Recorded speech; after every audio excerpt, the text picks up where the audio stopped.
बर्बाद होने का कारण और किसानों की आत्महत्याओं का कारण भी ये पोल्यूशन ही है। सिर्फ नाम के लिए ये अच्छे नदी का पानी है, पर ये पानी पीने के या उपयोग करने के लायक नहीं है।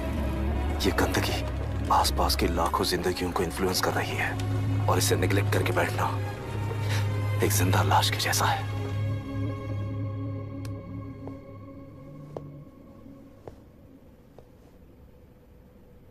अठारह साल की उम्र में यूएस सिटीजनशिप छोड़कर इंडिया में पढ़कर यहीं पर सेटल हुआ है। इन रिपोर्ट से एक्शन लेने के लिए भारतीयता अपने मुंह पर लपेटकर भारत देश को अपने कंधों पर ढो रहे अपने ऑफिशियल से मिला ये असली इंडियन वरुण हैंसन। हमारे डीसी से मिलने के बाद वो कहीं दिखाई नहीं दिया। उसी डीसी से मिलने के बाद इनकी बहन फिलहाल हॉस्पिटल में इलाज पा रही मायरा हैंसन, वो भी फिर दिखाई नहीं थी। सर, मैंने अपनी ड्यूटी की थी, ऑफिसर्स को इन्फॉर्म किया था। You're not a postman, Mr. Dashrath! Not a postman!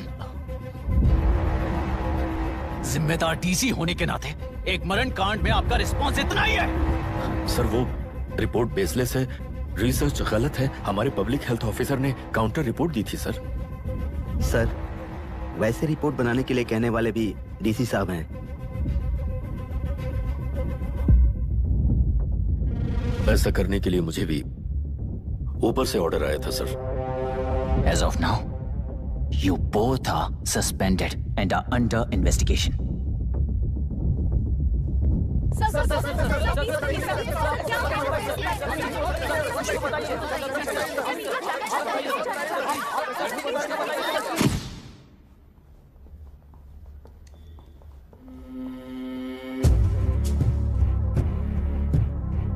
इस तरफ से जाइए सर।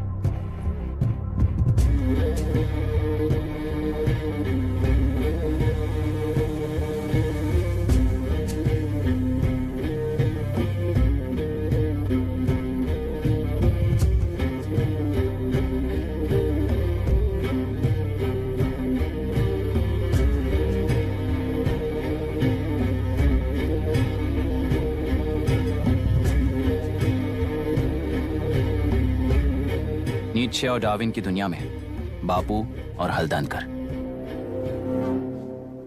एक बापू ने मेरे पिताजी को गिफ्ट किया था, दूसरा मेरे पिताजी ने मुझे गिफ्ट किया। इससे ज्यादा मेरी इनके लिए और कोई वैल्यू नहीं है। प्लीज बोलिए। जन्म देने वाली मां की तरह होकर आप किसी की जान कैसे ले सकती हैं? फिलोसॉफी के बारे में बात करने आए हो या अपनी प्रॉब्लम के बारे में बात करने आए हो? तेलुरु से जो प्राण आपने निकाले हैं उन्हें वापस लौटाइए, यही मांगने आया हूं। क्या कहा? लेकिन जो प्राण निकल चुके वो लौटते नहीं। अपनी मुट्ठी से मुक्त कर दोगी तो तेलुरु में प्राण वापस आ जाएंगे, यही प्रकृति की शक्ति है। पर तेलुरु के सहारे 2.5 लाख वोटर्स जीते आ रहे हैं, फिर उनके प्राण का क्या होगा? उनकी जिंदगी के बारे में सोचकर ही ये प्रपोजल लाया। ऑपोजिशन जब पावर में था तब तो ऐसा नहीं हुआ, अब हो जाएगा ऐसा लगता है तुम्हें? तो फिर एग्जीक्यूटिव होने के नाते खुद से ही एक्शन लेने के अलावा और कोई रास्ता नहीं है मैडम। एज पर कॉन्स्टिट्यूशन, कानूनी सभा आदेश के मुताबिक ही उद्योगियों को काम करना चाहिए। लगता है ये बात भूल गए हो तुम। एज पर कॉन्स्टिट्यूशन कानूनी सभा आदेश मरण होम का कारण बनता है, तो उद्योगियों को फॉलो करने की जरूरत नहीं है। फॉलो करेंगे तो आप जैसे लोग हिटलर बन जाते हैं। हिटलर हो या गांधी, सब जनता की ताकत से ही लीडर बने हैं और जनता मेरे साथ है। जिंदगी और मौत का फर्क पता चलने के बाद जनता जिंदगी को चुनेगी मैडम, आपको नहीं। चलो तुम्हें एक कहानी सुनाती हूँ। राष्ट्र में पहली बार कॉप सोसाइटी का निर्माण करने वाले एक फ्रीडम फाइटर की कहानी। असली लोकतंत्र लोकल गवर्नेंस में है, ऐसा लोगों को भाषण दिया करता था। लोगों की जिंदगी संवारने के लिए कम्युनिस्ट झंडा लेकर सड़क पर निकल पड़ा। सब कुछ सुनने के बाद इलेक्शन से पहले ओपोनेंट्स ने डाली हुई घास खाकर आने वाले 5 इलेक्शंस में उसे डिपॉजिट भी ना मिले इस तरह हरा दिया। उन्हीं लोगों ने इमरजेंसी का सामना करते हुए पुलिस की गोलीबारी में अपने दामाद को खो दिया। 13 महीने जेल में सड़कर लावारिसों की तरह मौत को गले लगाया। उस इंसान का नाम है हनुमंतरा। उनकी बेटी का नाम है विशाखावाणी। पिता की लाश को चिता देते वक्त गर्भिणी थी। उस दिन उसने चिता को आग लगाई, अपने पिता की लाश को नहीं, बल्कि पिता के अंदर समाई सच्चाई को आग लगाई और उनकी लाचारी को। उस आग को अपने सीने में रखकर, अपने पिता को हराने वाले तंत्र को अपनी मुट्ठी में रखकर जीतते हुए जी रही हूं आज। मतलब जनता को उल्लू बनाकर जीना ही आपका तंत्र है? एक कार्टूनिस्ट के बनाए हुए घटिया कार्टून को प्रिंट करने से मना करने वाले एक तमिलियन पर गुस्से से बॉम्बे से साउथ इंडियंस को मारकर भगाकर प्रजानायक बना और उसके कुछ साल बाद तक नॉर्थ इंडियंस को अपने राज्य से भगाकर राजकीय शक्ति बन चुका था। वो फैसिस्ट फैमिली आज उस राज्य की रूलिंग पार्टी है। जाति के नाम पर हमारे देश को अलग अलग करने वाला हर एक गधा एक नायक है। सब्सिडी के जरिए सबको आलसी बनाने वाली हर पार्टी एक रूलिंग पार्टी है। जहां अज्ञान इकट्ठा होता है वहीं धोखा पैदा होता है। कलेक्टर, मौत क्या है और जिंदगी क्या है तुम समझाओगे तब भी वो नहीं समझेंगे। तुम्हारी आंखें गंदी नदी को देख सकती हैं और मेरी आंखें पूरे मैले समुंदर को देख रही हैं। डार्विन के कहने के मुताबिक बंदर ही आगे चलकर इंसान बना है। किसी भी लोकतंत्र में at any given point of time 80% voter अभी भी बंदर हैं। इस होशियार माइनॉरिटी के पास, उस बेवकूफ बंदर के पास एक ही पावर है, वोट। और ऐसी व्यवस्था से क्या मिलेगा अराजकता के अलावा? उनमें से जो भी उस बंदर को चालाकी से सिखाएगा वही उस पिरामिड पर होगा। और इसीलिए चाहे कोई भी डेमोक्रेसी फंक्शन हो, तुम्हारा जो इशू है उस पर मेरा इक्वेशन सिंपल है। नदी के कारण बाधित हुए लोग केवल 1 लाख हैं और लाभ पाने वाले वोटर्स की संख्या 2.5 लाख है।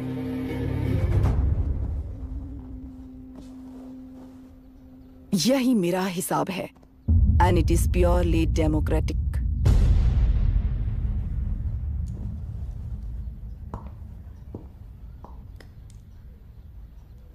इस होल थियरी में आप एक छोटा सा लॉजिक मिस कर गई मैडम। इंसान यहां से यहां तक चेंज तो हुआ है, करेक्ट है, पर इस चेंज को चलाने वाली एक शक्ति है, कॉन्शियंस, मनस्साक्षी। आज आपके सामने खड़े होकर सवाल पूछने वाला मनस्साक्षी। इस वर्जन से नेक्स्ट वर्जन के इंसान में बदलने के लिए आपको 1 हफ्ते की मोहलत देता हूं। अगर तब तक आपके मन में बदलाव आया तो उस रास्ते पर हम एक साथ चलेंगे, वरना इसी पहाड़ से नीचे गिरकर चरित्रहीन हो जाएंगे आप, बिल्कुल हिटलर की तरह। एंड बाय द वे, मेरी फिलॉसफी आपके पढ़ी हुई डार्विन नीचे नहीं सिखाई हुई है, पर आपको उन परिणामों की खबर नहीं है और मैं उन परिणामों को देख रहा हूं। Thanks for your time.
प्रांतीय पार्टी को मिटाने के लिए केंद्र सरकार चाल चल रही है, उसका एक भाग ये नया कलेक्टर है जो तुम्हारी बलि चढ़ा रहा है। इस स्कैम में मुझे फंसाने की कोशिश में वो तुम्हारे पेट पर लात मार रहा है। इस पल से मत्स्य गंधा फिशरीज मेरा नहीं है, तुम्हारा है। इस कंपनी में हर एक मत्स्यकार एक समान का हिस्सेदार है। विशाखावाणी जिंदाबाद, विशाखावाणी जिंदाबाद।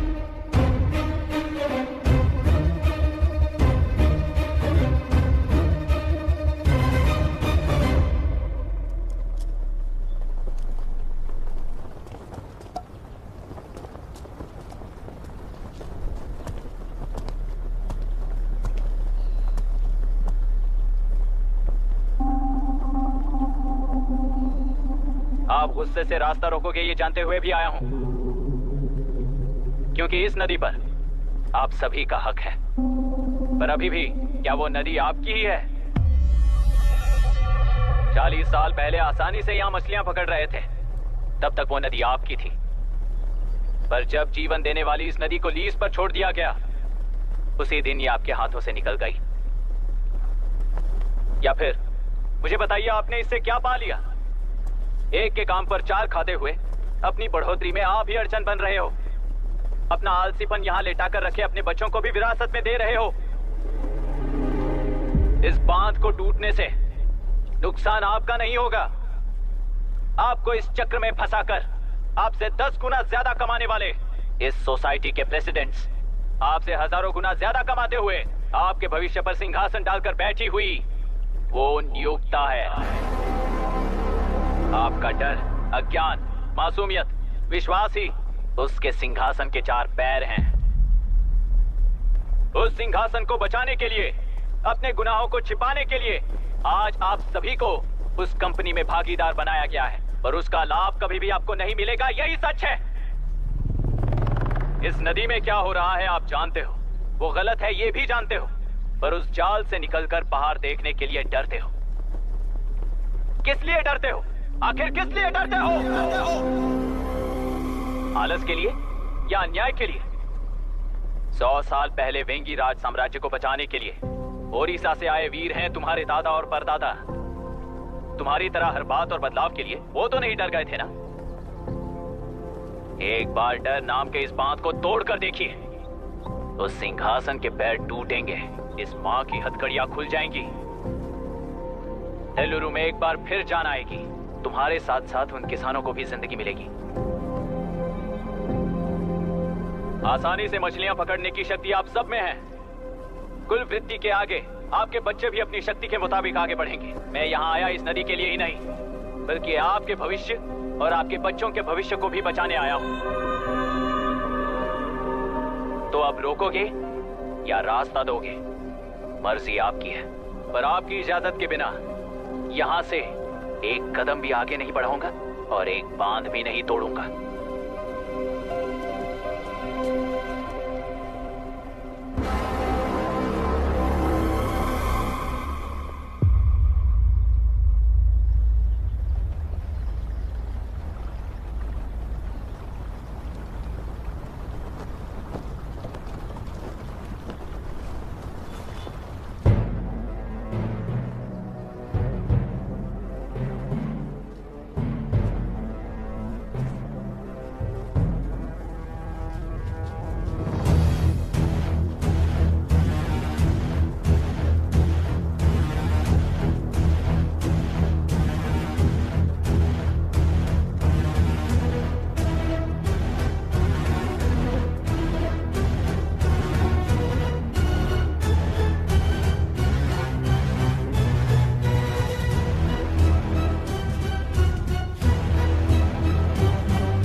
तुमने कितना लिया इनसे? ये नदी हमसे छीन कर तुम उन लोगों को देना चाहते हो क्या? अबे घोंचो, और कितने साल तुम्हारी चलेगी? हाँ, आओ देख लेते हैं। चलो रे, मार देते हैं इन्हें। छोड़ेंगे नहीं किसी को, जान से मार देंगे।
इस दुर्घटना में कुल 15 लोग मारे गए हैं और 22 लोग घायल हुए हैं। शांति कायम रखने के लिए तेलुरु के ग्राम में और आसपास की जगहों पर 144 सेक्शन लागू कर दिया गया है। कलेक्टर अभिराम को यूपीएससी बोर्ड ने सस्पेंड कर दिया है। इस संघटना से लेजिस्लेटिव कंट्रोल से एग्जीक्यूटिव ब्रांच को अलग करने की राय केंद्र सरकार के लिए एक बड़ा सवाल खड़ा कर रही है। प्रजा की समस्याओं के बारे में कोई जानकारी न रखते हुए गैर जिम्मेदाराना काम कर इस मौत को अंजाम दिया गया है। ऐसा कहकर कलेक्टर अभिराम का कई राजकीय पार्टी के नेताओं ने विरोध किया है। मैंने पहले ही कहा था कि कलेक्टर अभिराम फेल हो जाएगा। He is a failed experiment. केंद्र सरकार ने इस संघटना में तुरंत फैसला लेने के लिए सुप्रीम कोर्ट के अंतर्गत एक ट्रिब्यूनल का आयोजन किया है। तेलुरु स्कैम को कवर अप करने में कलेक्टर अभिराम के पिता का होना भी एक विशेष बात है। अब ट्रिब्यूनल का फैसला क्या होगा, बस इसी का इंतजार है। हेलो। गुस्सा आ रहा है ना? पर मुझे तो तुम पर इस वक्त दया आ रही है। ऐसा लग रहा है कि मेरे पिताजी लौट कर वापस आए हैं। तुम्हें जिस परिणाम की खोज है वो तुम्हें जनता में कभी नहीं मिलेगा। इस देश में कोई भी आरोग्य, पढ़ाई, व्यवसाय, पर्यावरण, इकोनॉमी के बारे में नहीं सोच रहा है। उनकी सोच सिर्फ जाति मतभेद उस वक्त की जरूरत को पूरी होने तक सीमित है। उनका बदलने का इरादा नहीं है और बदलाव लाने का हमारा कोई इरादा नहीं है। तुमने गुणा को मारा पर मेरी कोई प्रतिक्रिया नहीं थी, जानते हो क्यों? क्योंकि उस बात पर हजारों गुणा मौजूद हैं। फर्स्ट फेलियर है ना, बहुत दर्द देता है। धीरे धीरे आदत पड़ जाएगी। हर फेलियर हमें असलियत के और करीब ले आता है और व्यवस्था में मिला देता है। हेलो दीदी। अभी पापा अभी तक घर नहीं लौटे, बहुत डर लग रहा है। पापा किसानों के साथ गए हैं, अभी तक नहीं लौटे। तुम घबराओ मत, मैं देखता हूँ। अभी what's happening? Myra, door lock कर लो, किसी को भी आने मत देना। अभी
रहने दो।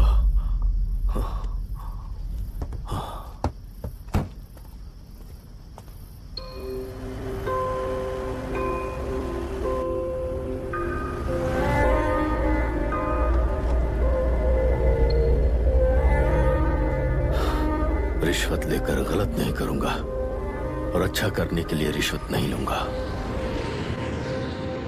स्टे ऑर्डर किसी भी वक्त आ सकता है। Let's speed up.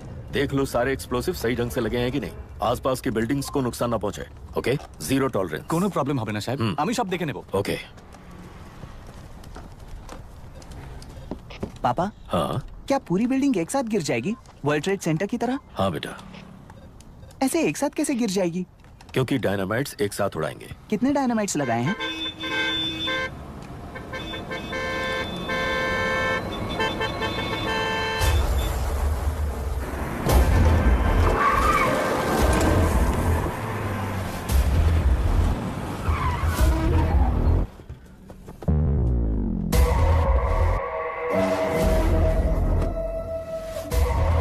ये क्या मजाक चल रहा है? हमने आपको नोटिस भेजा था, लेकिन बिल्डिंग बनती रही। हमें इसे गिराना होगा सर। अरे छोड़ना। तू किससे बात कर रहा है तुझे पता है? राहुल सेनगुप्ता के साथ। मैं चीफ मिनिस्टर का भतीजा हूँ और इस शहर का सबसे बड़ा बिल्डर। I know sir. तेरी प्रॉब्लम क्या है? क्या चाहिए? I just want the building to come down sir. क्या बात कर रहा है? पूरा बिल्डिंग गिरा देगा? पर ये बिल्डिंग पार्क पर इलीगली बनाई गई है। सुन, तुझे बिल्डिंग में 10 फ्लैट दे दूंगा, छोड़ दे इसे।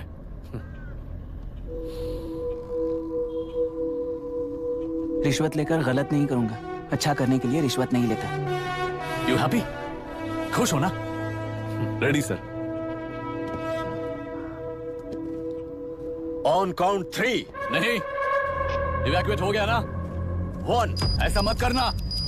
3 गिनने के बाद दशरथ 3। ट्रिगर।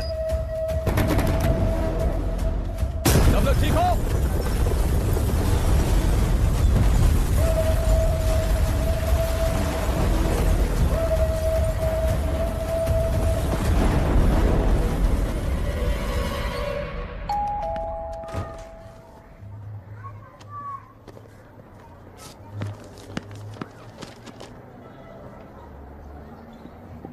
क्या हुआ? ट्रांसफर ऑर्डर है क्या? इससे ज्यादा क्या हो सकता है?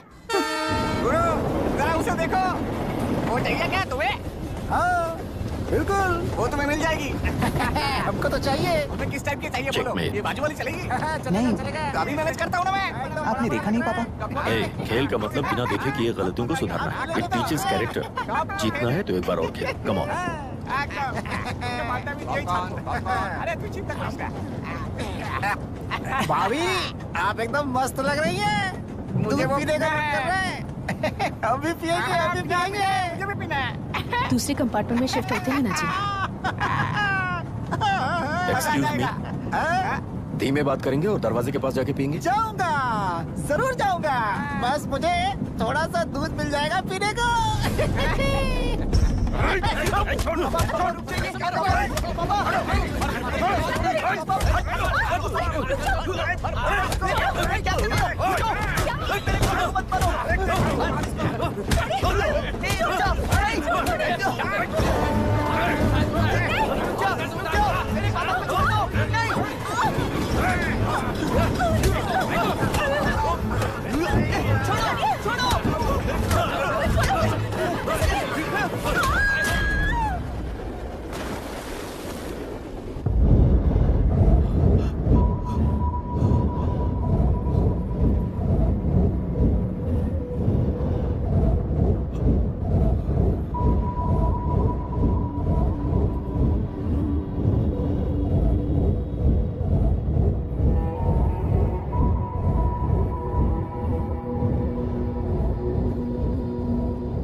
राहुल सेनगुप्ता ने तुम्हारे लिए गिफ्ट भेजा है। सिस्टम के साथ खिलवाड़ नहीं चलेगा।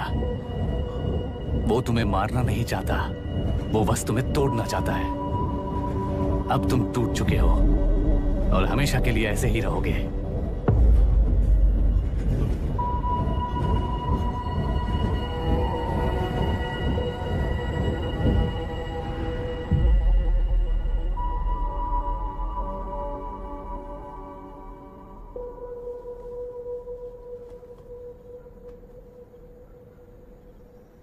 I'm sorry, mister Dasharath.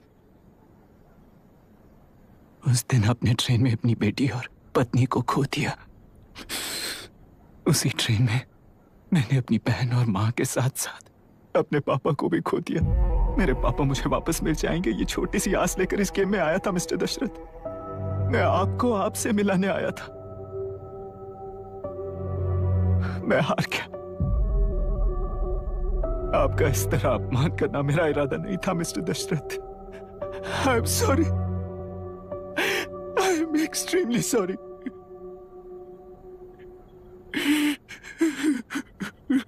सोच रहे हो कि एक गुंडे ने मेरी पत्नी और बेटी को मार दिया तो मैं हार गया? वो राक्षस तो पूरी दुनिया में है, पर उन्हें व्यवस्था सजा देगी या फिर पालेगी, सवाल ये है। मैं वहां ट्रेन में नहीं हारा था। मेरी असली हार तब हुई जब उन दरिंदों को 60 लोगों के सामने 2 मासूमों को मारने की सजा सिर्फ 2 महीने हुई। कोर्ट रूम में फैसला सुनाते वक्त राहुल सेनगुप्ता अपनी मूंछों पर ताव देते हुए हंसते हुए मुझे देख रहा था। उस दिन सच्चाई को तिल तिल मरते हुए देखकर जी रहा हूं। आज जो हुआ वो इस लाश का अंतिम संस्कार है।